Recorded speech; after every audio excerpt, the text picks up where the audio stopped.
One of the first shows we had done was in Japan 30 years ago. Well, I think the stadium project is a very important project for Tokyo because that was done as an international competition, which we won. It was a very serious team of people, of engineers, of architects who looked at this project for 2-3 years. So it's an enormous investment. I think it's a very important project because it has a life beyond the Olympics. It has a legacy life. The team are a credible mix of international architects with sports planning and Japanese experience. Zaha Hadid Architects with Arup Sports won the international competition to design the new national stadium for Tokyo 2020 Olympic Games. ZHA have experience in working successfully with clients to design projects which have been built on time and to budget.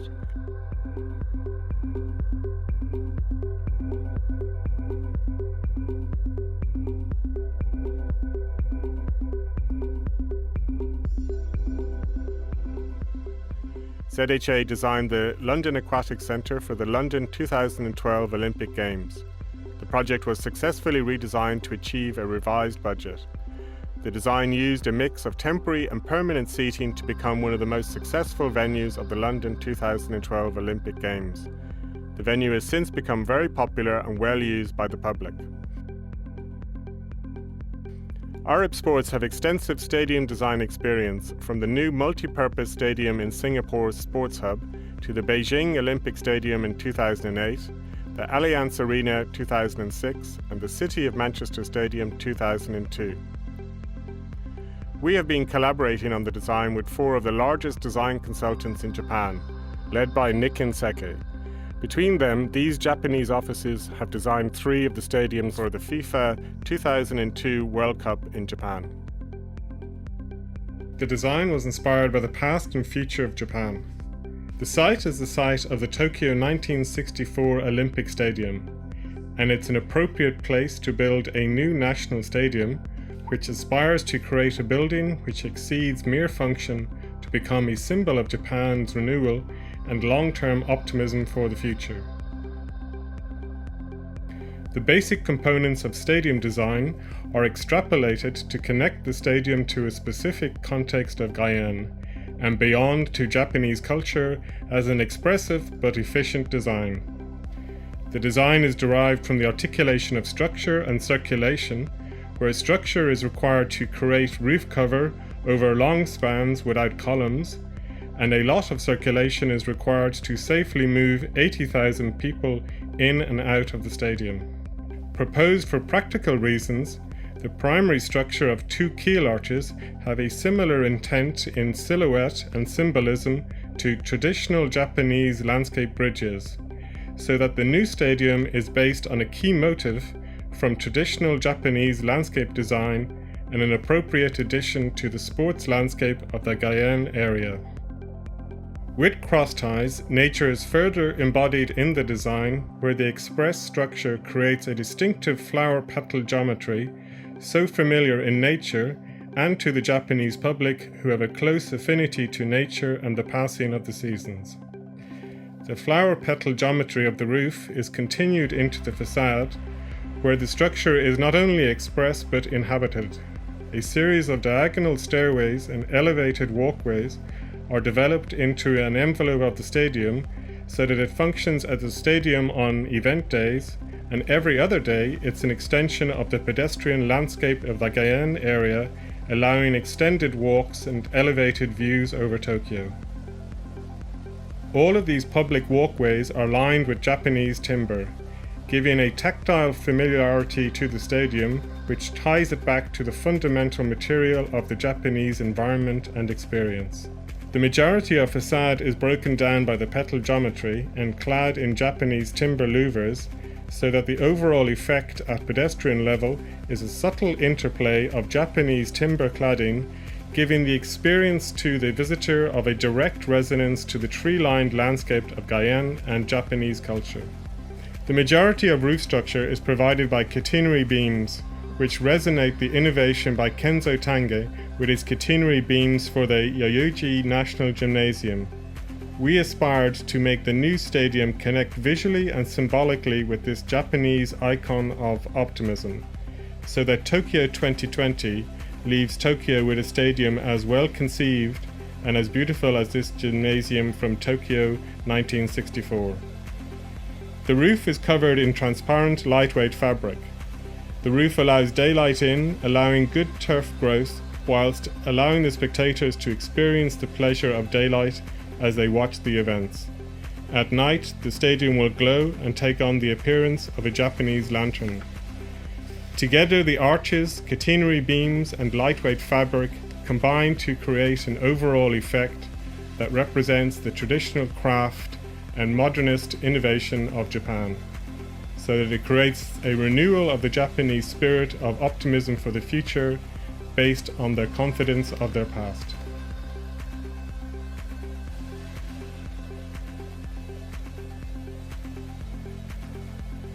Our new national stadium design has been 2 years in the making, and it is ready to start on site this year. It can be ready for the Rugby World Cup of 2019 and the test events before the Summer Olympics of Tokyo 2020. To start the design from scratch is an unnecessary risk which we think the government should reconsider if its aim is to achieve a lower price than 252 billion yen. We believe the answer is to introduce more competition between the contractors, but to not lose the benefits of the design. The site is complicated, and the majority of design will remain valid because the basic requirements of seating capacity and support facilities will remain the same. A new process should be used to get a lower price, but it should not waste the design work done to date. A new process will only allow a very short design period, and by the time certainty on design and price is determined, it will be too late. Instead, change the current design now to get certainty on costs. A new process to find a contractor will result in the same limited number of Japanese bidders that competed for the project last year. Even if the tender is open to international contractors, only one of the 5 large Japanese contractors will be able to qualify or win the bid. We understand that there are only 5 contractors in Japan who will have the necessary stadium experience and size of turnover to qualify to bid for the project. 2 of these 5 contractors worked on the project and produced the price of 252 billion. There is limited competition available, and this is the underlying issue to be tackled. We think the new process should concentrate on achieving competitive bids based on the existing design with the option to provide cost savings to achieve the project on time and on budget. This way, the design is not wasted and the risk of failure to get value for money is avoided. The current design is defined by the client's brief, which is an outcome of their legacy business plan, which needs to generate revenue from key stakeholders such as the J-League. For the past 2 years, the client's brief was for a multi-purpose stadium with an adjustable seating bowl which is able to switch sports modes between athletics or football with an operable roof to close the roof opening and allow concerts. If the government decides to change the brief to a fixed athletic seating bowl of 80,000 seats, it will not be sustainable. If football is watched from the distance of an athletic seating arrangement, it's too far away to create atmosphere and it will not be popular. An athletics formatted bowl is not acceptable to FIFA and will not be acceptable to J-League for national football events. To be sustainable, the investment needs to be focused on long-term usage after the Olympics, and that means being able to accommodate football, which will be the largest user and revenue after the 2020 Games. There are many options available to achieve this objective, but there are certain key parameters to stadium design which we think need to be understood. To illustrate these parameters, we will use a cross-section of the stadium which encapsulates the basis of stadium design. It's important to understand that the size and volume of stadium enclosure is not only determined by the seating capacity. There are other factors which will need to be incorporated in the new stadium, regardless of its seating capacity. And these factors also determine the size, cost, and sustainability of the stadium. To host the Olympic Summer Games, Television requires high-definition lighting to be able to broadcast. This requires the stadium to incorporate lighting at a height of 50 meters surrounding the field of play. It's a large field of play with many track and field events occurring in different locations. Each of these events needs to be lit to the same high standard. The lighting also needs to work for football, which is a different and smaller field of play. This requirement means either above or below the roof, an extensive gantry needs to be built at a height all around the field of play. Regardless of seating capacity, this lighting is required. The extent of roof cover over the seats is directly related to the amount of seats. Its fundamental purpose is to protect spectators from the weather. In the case of Tokyo 2020 Olympic Games, the weather is hot and humid, so the roof should provide as much solar protection as possible to make the spectators comfortable. If the stadium is to work for football, the extent of roof should be determined to cover all of the seating in football mode. Building a roof once to work for athletics and football will result in the best return on the investment and mean the stadium is sustainable in the long term. Any stadium will host a limited number of events in any year, and stadiums are difficult to make work as a business. For the new national stadium, it was projected it would only host 40 events, including 10 concerts in any given year. There are potentially 80,000 customers at any event, so it's imperative that the stadium design maximizes the amount of revenue that it makes at each of these events. In modern stadium design, this means more dining facilities within short travel distances to increase the duration of stay and spend by spectators to any single event. This means that in addition to the fixed seating, there needs to be facilities in close proximity to all seats to ensure revenue is generated. The current design is designed on this basis, and it should be retained to be sustainable not only in terms of usage but also revenue generation. The site is a very constrained urban island site, surrounded by roads on all sides with extensive level differences to navigate and height limitations for any development. The complexity of managing to fit the field of play and seating bowl on the site, along with arranging level access in multiple directions, means that there are very few design options available. Our current design is optimized for this particular site. Having investigated the site for 2 years, we have researched and worked to produce the most feasible long-term solution for the site. The site area is small, so the design has been optimized to create as much external precinct area available as possible for crowd flows by allowing the non-ticketed concourse inwards to create a compact footprint and safer site for crowd management. We have tested many bowl options, including the use of temporary seating. We proposed an option in 2013 to the client to achieve some of the 80,000 seating capacity by using temporary seats. This option was rejected at the time as the client's brief was and remained to have 80,000 permanent seats in Legacy. We know from direct experience in London 2012 that mixing temporary and permanent seating on a constrained site is difficult, and it is not a way to save costs. It is a valid option if the long-term objective is to achieve a lower permanent seating capacity. This is the reasoning behind the success of the London Aquatic Centre, which was reduced from 17,500 in 2012 to 2,500 after the Games. The Sydney Olympic Stadium used 30,000 temporary seats. Although conceived as temporary, they were built to similar standards as permanent stand to achieve compliance with code. They took a significant percentage of the overall construction budget and took longer than anticipated to convert to the Legacy Stadium format after the Games. We should learn from London and previous Olympics on the use of temporary seating. The reasons for choosing this option need to be determined not to save costs or time, but to satisfy the long-term business plan after the Games. The option remains possible with the current design, and the keel arches of the current design are similar to the structure designed for the same purposes in Sydney. We have developed the design to turn the requirements of the brief and site into benefits for the local community, Tokyo and the nation as its national stadium. To start, and given the site constraints of the site in size and height, we have produced the most compact bowl footprint possible for a multi-purpose stadium design. Using Arup Sports' experience of previous Olympic stadium design, The design achieves a more compact design to fit the site, allow more space for safe passage on the precinct, whilst achieving better proximity to the field of play and better quality of view for all spectators by comparison to the previous Olympic stadiums of Beijing in 2008 and London in 2012. The compactness of the design has brought spectators significantly closer to the action in both athletics and football formats and provided them with an enhanced quality of view when compared to London and Beijing. The result is a very efficient, sports-focused stadium design which has been optimized for this specific site. We have been aware since our competition submission in 2012 of the sensitivity of the site location with respect to the size of the stadium. This is the reason why we proposed a saddle seating bowl as opposed to a flat-top bowl. A saddle seating bowl is shaped like a saddle, which means it's got a varying height, and its benefits are twofold.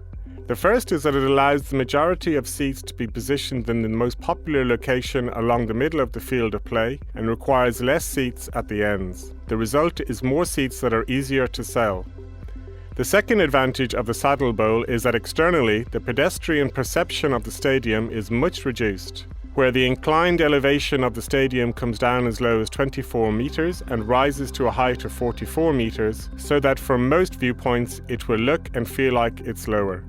By comparison, a flat-top bowl would be a constant height of approximately 40 metres, which from all viewpoints will look and feel like a wall of 40 metres high. The saddle bowl profile allowed the development of a unique additional public feature, the Sky Bridge. This feature of the design is not essential to the stadium functionality, but it's a gift to the public realm of Guyenne.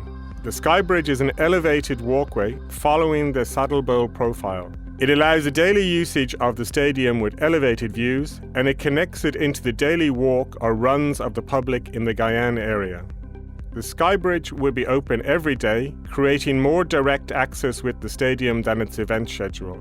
It was intended to allow the stadium to become a more used part of the city fabric on a daily basis and more integrated into the promenade culture of the Guyenne area.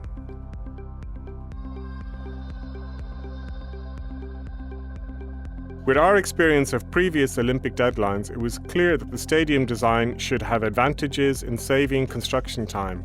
We propose keel arches which span the longitudinal direction of the field of play, create column-free views, and rest on the ground. As they rest on the ground, it means that the arches can be built in parallel to the seating below. We believe this approach will save 3 months in construction time compared to a sequential build of bowl first and then the roof. This time saving will be critical in achieving a fixed deadline, and it will have cost-saving benefits as well. This design benefit did not materialize in the joint venture bid, but it remains possible under a new bidding process. The efficiency and cost of the keel arch design is possible to measure by comparing its tonnage to other stadium roof constructions of similar span lengths and seismic conditions as Tokyo. We undertook these studies, and the keel arch is an efficient and cost-effective solution with many benefits. Before defining a new budget for the stadium, the current price submitted by the contractors should be better understood. It was not the price of the design as we have described. It was a price based on considerable omissions from that design. The price of 252 billion did not include for the operable roof, nor the moving seating tiers, and only a partial enclosure of concourses. It was therefore already the market price of a fixed athletic stadium of 80,000 permanent seating. Saved of the Sky Bridge, 252 billion yen is the current price in Tokyo for a basic 80,000 stadium on that site. A new process needs to change the market conditions in Tokyo, not the design. It should also be understood that the immovable deadlines, such as the Olympics, combined with a limited competition in the marketplace, create inflated prices. The determining factor in the price is the market and the demand on materials and labor. The design is not the determining factor in these circumstances. Rather, the design should be seen as the only way to achieve value for money in the market. Without a design as a contractual commitment as much as time and cost, there will be considerable risk to achieving value and return on the investment. The current design can be redesigned to achieve a lower budget, but it should be retained in principle so the Japanese public achieve this value from the market and they get a long-term return on the investment. Giving the design responsibility to the contractors means that there is no real definition of value or quality except for a price and time schedule. A new concept design submitted with a price cannot be trusted after 5 months of design work. It takes much more time to determine a new design with complete price certainty, and by the time that certainty is achieved, it will be too late. The Japanese public will get less for their money with this approach. So why take the risk? There is a design which will achieve quality, and it can be changed to meet a new budget. Why risk everything when outcomes are so uncertain? Further cost savings can be considered, such as omitting air conditioning for the seating or omit the sky bridge. But the stadium design is compact and efficient. It cannot be improved upon unless the fundamental criteria of seating capacity alter or a more competitive bidding situation is created to lower the price. Tokyo should learn from London 2012 and its 2012 Olympic Stadium. The London Stadium was design and build. As a comparative cost to the 252 billion yen price for the Tokyo Stadium, it cost 218 billion yen. No one can think that the London Stadium represents value for money. The design is very basic and the operation will be permanently compromised by its conception. It was built in 2012 as a fixed athletic stadium with 80,000 seating. The upper tier of 55,000 seats was supposed to be dismantled afterwards, so all facilities were placed on the ground with long travel distance. This mode cost 138 billion yen. After the Olympics, to make it sustainable, it needed to be modified to work for football. So a moving tier was introduced, the roof needed to be extended, all of the steelwork needed to be re-welded. These amendments cost a further 70 billion yen, taking the total cost of the London Stadium to 218 billion yen. And it will remain a compromised stadium, designed only for athletics and adapted retrospectively to accommodate football. In football format, it will never generate the intensity of a true multi-purpose stadium bowl, and the extended travel distances to facilities from the upper tiers will make these seats hard to sell. Tokyo should avoid these mistakes and use the current design to achieve long-term sustainability and value for money from the market by using the design which is efficient and adaptable to change. We understand the need for the government to undertake a new process to get a better price, but it should not take an unnecessary risk on the design, and it will get more for the taxpayers' money by retaining the current design. It is a unique design which has been thoughtfully developed over 2 years to be not only beautiful, but compact and efficient for this specific and special location in Tokyo. The current design encapsulates all of the lessons learned from our direct experience of other Olympic stadiums. This knowledge and experience should be retained so that Japan gets a stadium fit to be called its national stadium.